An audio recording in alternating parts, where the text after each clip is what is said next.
Welcome bank दोस्तों आज जिस बात को हम बताने वाले हैं शायद आप जान के हैरान तो पक्का ही हो जाओगे, क्योंकि आज जानकारी कुछ ऐसा ही लाया हूँ। दोस्तों अभी हमारे जितने भी भोजपुरी के सुपरस्टार सिंगर हैं वो चाहे जैसा भी गाना गा दे, लगभग 70% चांस होता ही है कि गाना हिट होगा ही। लेकिन दोस्तों क्या आपको पता है हमारे भोजपुरी सुपरस्टार सिंगर का पहला बोलबम गाना कौन सा हिट किया था? नहीं ना, इस वीडियो में हम आपको बताएंगे और दिखाएंगे भी। नंबर 8, दिनेश लाल यादव। सभी लोगों को पता ही होगा कि दिनेश लाल यादव एक्टर होने से पहले एक सिंगर थे, और अगर दिनेश लाल का पहला हिट बोलबम गाना गाने की बात करें तो हर हर बम बम नाम का एल्बम था, जिस एल्बम में 9 गाने था और ये पूरा एल्बम ही हिट हो गया था। भगिया चुरा के भागल चोर बाबा सुतल रहले। नंबर 7, राकेश मिश्रा। भोजपुरी सिंगरों के बाहुबली सिंगर कहे जाने वाले सिंगर राकेश मिश्रा का पहला हिट बोलबम गाना जलवा चढ़ाई बाबा सोमवारे के दीना हो नाम का गाना था, जो कि दबंग कमरिया नाम के एल्बम में शामिल था, और इस एल्बम में पूरे 8 गाने शामिल था। जलवा चढ़ाई बाबा तुम्हारे के दिन हो।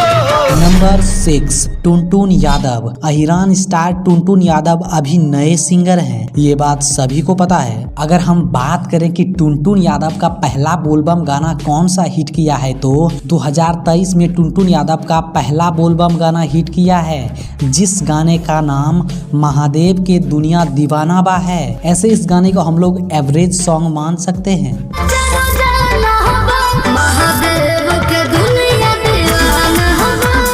नंबर 5, अरविंद अकेला कल्लू।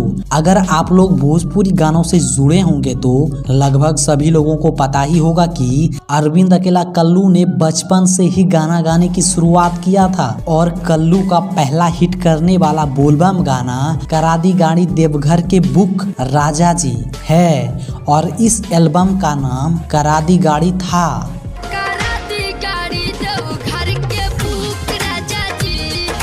नंबर 4, प्रमोद प्रेमी यादव। अपने देसी अंदाज में गाना गाने वाले प्रमोद प्रेमी यादव का पहला हिट बोलबम गाना जाइब नैयर में ना नाम का गाना था। घर में जाई बनाई हार में ना।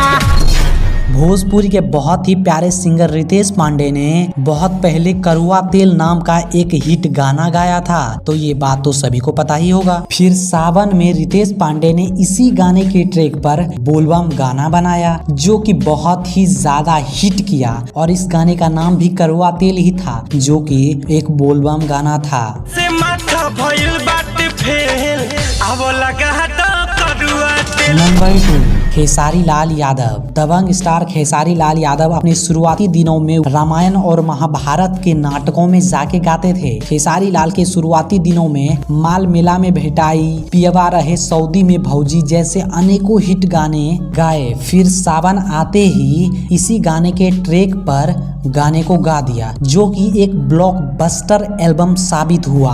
और अगर एक सिंगल गाने की बात करें तो इसमें सबसे ज्यादा हिट करने वाला बोलबम सॉन्ग कैसे अकेला देवघर जाइब रे भौजी था।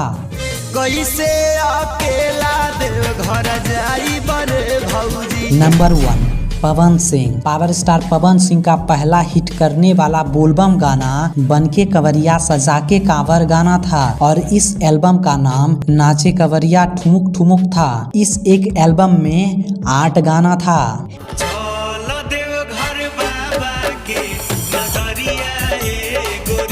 दोस्तों आपको क्या लगता है इस लिस्ट में और किस सिंगर का नाम होना चाहिए था? और एक बात, आपका इन सिंगरों में से सबसे फेवरेट सिंगर कौन है, बताइएगा जरूर। कैसे अकेला देवघर जाइब रे भौजी।